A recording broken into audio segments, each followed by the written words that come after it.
Good morning to all of you. চলো আজকে আমরা সংখ্যা রেখার সাহায্যে যোগ করব, অর্থাৎ যোগফল নির্ণয় করব। সংখ্যা রেখার সাহায্যে যোগফল করতে গেলে আমাদের একদিক হবে ধনাত্মক দিক আর একদিক হবে ঋণাত্মক দিক, অর্থাৎ ধনাত্মক দিক হচ্ছে ডান দিক আর ঋণাত্মক হচ্ছে বাম দিক। বোর্ডের ডান দিক হচ্ছে এদিক আর বাম দিক হচ্ছে যে ঋণাত্মক ঘরগুলো আছে সেটা হচ্ছে বাম দিক।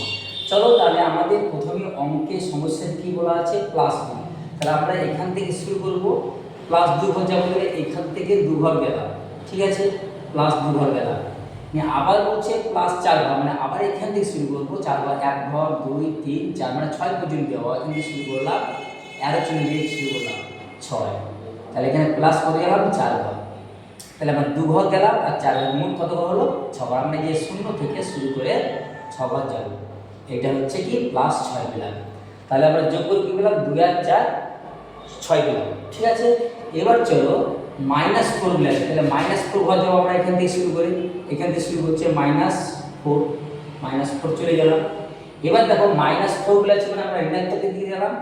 এবার আমরা কি করব, যে এই মাইনাস যেখান থেকে শেষ হয়েছে আবার এখান থেকে শুরু করবো, প্লাস দিকে যাবো, মানে ধনাত্মক সংখ্যার দিকে যাবো, ঘরের দিকে, ধনাত্মক ঘরের দিকে যাচ্ছে। তাহলে আমরা কবার যাব, কবার বলেছে যে 2 ঘর, তাহলে এখানে 1 ঘর 2 ঘর।